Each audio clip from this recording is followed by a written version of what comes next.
Hi guys, welcome to the Bhagwati IS and PSC Learning. Today we are continuing our Indian Polity Revision through MCQ series. But before that, I will give the brief introduction of the topic. Then we will see the MCQs. We will going to revise Constituent Assembly यानी कि संविधान सभा. So हम देखेंगे क्या होती है संविधान सभा, कब इसकी डिमांड स्टार्ट हुई, क्या इसके फंक्शंस हैं, इसके मेंबर्स कैसे बने और साथ ही इसके कुछ criticism. So without much ado let's start. Please watch the lecture till the end and enjoy learning guys.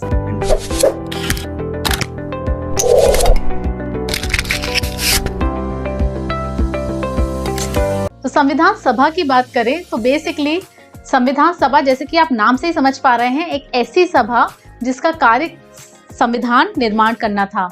So it was a partly elected and partly nominated body whose purpose was to frame the constitution for an independent India. Constituent assembly की बात करें तो इसकी जो demand थी वो right from the 1934 से start हो गई थी. सबसे पहले इसकी जो डिमांड है वो 1934 में एम.एन. रॉय प्रपोज करी थी. ठीक एक साल बाद 1935 में आईएनसी यानी कि इंडियन नेशनल कांग्रेस ने इसकी डिमांड एक्सेप्ट कर ली थी. फिर थोड़ा सा अगर हम ग्लोबल सिनेरियो देखें, सेकेंड वर्ल्ड वॉर चल रहा था globally. Britishers, they want the support of the Indians, so at that time they have accepted this and gave a August offer. August offer कुछ नहीं था, but Constituent Assembly की जो demand है Britishers ने एक्सेप्ट कर ली गई थी. ठीक, उसके बाद इसको डिमांड को एक्सेप्ट करने के बाद एक प्रपोजल बना, एक ड्राफ्ट बना और उसको लेके आए सर स्टैफोर्ड क्रिप्स. ये ब्रिटिश गवर्नमेंट ने भेजा था और इस मिशन का नाम था क्रिप्स मिशन, जो कि 1942 में आया था. क्रिप्स मिशन आने के बाद जब ये प्रपोज किया गया तो मुस्लिम लीग ने इसका बायकॉट करा, क्योंकि मुस्लिम लीग चाहते थे कि दो डोमिनियंस हो, इंडिया और पाकिस्तान एक सेपरेट, दो सेपरेट नेशंस हो और पाकिस्तान का जो कॉन्स्टिट्यूएंट असेंबली है वो अलग होनी चाहिए. So this plan got failed and then after 4 years 1946 में कैबिनेट मिशन आया. कैबिनेट मिशन के जो मेंबर्स थे वो 3 थे, जो ऐसे रिलेट कर सकते हैं, कैप पहन के आए थे. C for sir Stafford Cripps, A for P V Alexander and P for Patrick Lawrence. तो ये 3 मेंबर्स थे. कैबिनेट मिशन में हालांकि 2 कॉन्स्टिट्यूएंट असेंबली की जो मांग थी वो डिक्लाइन करी और मुस्लिम लीग ने एक्सेप्ट कर लिया. They got satisfied with this proposal और हमारा जो भारतीय संविधान है वो कैबिनेट मिशन के थ्रू ही बना. ये ध्यान रखना है आपको. इसके बाद कैबिनेट मिशन में क्या पॉइंट्स थे, क्या उसके फीचर्स थे, वो देख लेते हैं. तो कैबिनेट मिशन में कहा गया था भारतीय संविधान के लिए एक कॉन्स्टिट्यूएंट असेंबली होगी जिसमें जो मेंबर्स होंगे कुछ इलेक्टेड होंगे और कुछ नॉमिनेटेड होंगे. टोटल 389 सीट्स थी. इनकी सीट्स का अगर हम देखें तो ब्रिटिश इंडिया से 296 सीट्स थी और नॉमिनेटेड जो प्रिंसली स्टेट्स थे वहाँ के जो रूलर्स हैं वो नॉमिनेट करेंगे. तो 93 ऐसे नॉमिनेटेड सीट्स रखी गई थी. अच्छा, ब्रिटिश इंडिया प्रोविंसेस में भी अगर देखें तो इसको 2 पार्ट्स में देख सकते हैं. 292 सीट्स थी, वो 11 प्रोविंसेस थे, जो गवर्नर के 11 प्रोविंसेस थे वहाँ से इलेक्टेड लोगों के लिए थी. और बाकी के जो 4 चीफ कमिश्नरीज थी जो आप देख रहे हैं स्क्रीन पे, उसके लिए 4 सीट्स एलोकेट की थी. तो this makes total number of seats 389. जो इलेक्शन होगा मेंबर्स का वो proportional representation by means of single transferable vote होगा. इट मींस पॉपुलेशन के अकॉर्डिंग होगा. 10 लाख में 1 सीट होगी.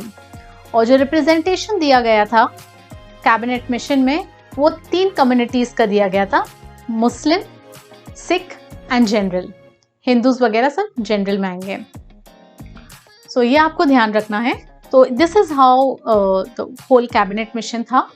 और इसके बाद फाइनली जो सीट्स थी उन पे इलेक्शन हुआ और इलेक्शन का जो रिजल्ट है वो आप देख सकते हैं. कांग्रेस को मिली थी 208 सीट्स, मुस्लिम लीग को 73, इंडिपेंडेंट जो लीडर्स थे निर्दलीय उनकी 15 सीट्स थी और प्रिंसली स्टेट्स की 93 नॉमिनेटेड थी. तो this makes 389 seat. So this is how election हो गया, मेंबर्स आ गए. अब बात करते हैं इसकी पहली बैठक कब हुई. तो इसकी जो फर्स्ट मीटिंग थी इट वॉज ऑन 9 December 1946। तो फर्स्ट मीटिंग में मुस्लिम लीग के कुछ मेंबर्स ने इसे बॉयकॉट कर दिया था, सेपरेट कॉन्स्टिट्यूएंट असेंबली चाहते थे।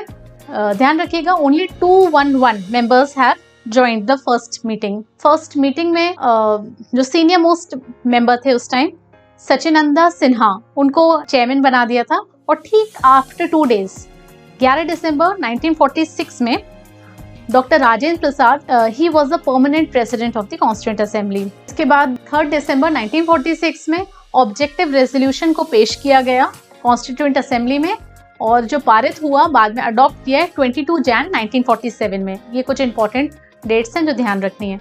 अब ये देखते हैं कि पहली मीटिंग हो गई, सेकंड मीटिंग हो गई, तो ऐसे कितनी मीटिंग्स हुई थी? तो ऐसे 11 सेशंस हुए थे और 3 रीडिंग्स हुई थी, and it took approx 3 years, to be precise 2 years 11 months and 18 days। इतना टाइम लगा था कॉन्स्टिट्यूशन को फ्रेम होने में। ये 11 सेशंस थे, जैसे कि स्क्रीन में आप देख रहे हैं। तो कॉन्स्टिट्यूशन की अगर वर्किंग की बात करें हम, तो कुछ कमिटीज थी, 8 मेजर कमिटीज थी और कुछ माइनर कमिटीज थी। तो ये कमिटीज का जो फंक्शन था वो कुछ काम एलोकेट कर दिया गया था, उसके बाद डिस्कशंस होते थे, डिबेट्स होते थे, और फाइनली फिर कंक्लूड किया। और अब बात कर लेते हैं कौन सी कमिटीज थी इंपॉर्टेंट। सो जैसे कि आप स्क्रीन में देख सकते हैं, ये 8 मेजर कमिटीज थी, जिसमें 8 में से 3 तो जवाहरलाल नेहरू जी थे जिनके head, union constitution committee, union pass committee and state committee, इसके हेड जवाहरलाल नेहरू जी थे। फिर प्रोविंशियल कॉन्स्टिट्यूशन कमेटी के हेड सरदार वल्लभ भाई पटेल थे। ड्राफ्टिंग कमेटी के डॉक्टर BR अम्बेडकर जी थे। और ध्यान रखिएगा, ड्राफ्टिंग में कितने मेंबर्स थे? 7 मेंबर्स थे। तो आप स्क्रीन में देख सकते हैं कि ड्राफ्टिंग कमेटी और ये 7 मेंबर्स, ये काफ़ी इंपॉर्टेंट है। और बाकी कुछ कमेटीज थी, जैसे कि advisory committee on the fundamental rights, minorities and tribal and excluded areas, जिसके हेड सरदार वल्लभ भाई पटेल थे, और उनके अंडर 5 सब कमेटीज थी। फिर स्टीयरिंग कमेटी भी थोड़ा इंपॉर्टेंट है, doctor Rajendra Prasad, and rules of procedure committee, इसके भी हेड डॉक्टर राजेंद्र प्रसाद थे। And these are some minor committees. Minor committees एक बार आप देख लीजिए, इंपॉर्टेंट है। तो अगर हम बात करते हैं अब संविधान कैसे इनैक्ट हुआ है, तो इसकी 3 रीडिंग्स हुई हैं, और फिर 26 November 1949 में इसे अडॉप्ट इनैक्ट किया गया। फुली इम्प्लीमेंट एनफोर्स्ड हुआ है 26 Jan 1950। अब ये डेट इसलिए रखी गई क्योंकि हिस्टोरिकल इंपॉर्टेंस है। 1913 में INC का लाहौर सेशन हुआ था, वहाँ पे उन्होंने पूर्ण स्वराज की घोषणा की थी, complete independence on this date, that's why ये इंपॉर्टेंट है। इसी डेट को हम रिपब्लिक डे मनाते हैं। कुछ क्रिटिसिज्म है कि कॉन्स्टिट्यूएंट बॉडी है, फुली रिप्रेजेंटेटेड नहीं है, फुली सॉवरेन बॉडी नहीं है, इसमें हिंदूज बहुत ज़्यादा डोमिनेटेड हैं, और लॉयर्स का डोमिनेशन है। तो ये आप देख लीजिए, ये थोड़ा सा मेंस पर्सपेक्टिव से इंपॉर्टेंट है। That's all. अब हम MCQs देखेंगे। तो question number 1, match list 1 and the list 2 and select the correct answer using the code given below. तो बेसिकली एक लिस्ट 1 है जिसमें कमिटीज हैं, steering committee, fundamental rights sub committee, union constitution committee, provincial constitution committee, और list 2 है जिसमें chairman है सरदार Vallabh Bhai Patel, doctor Rajendra Prasad, JP Kripalani and Jawaharlal Nehru. You have to match it.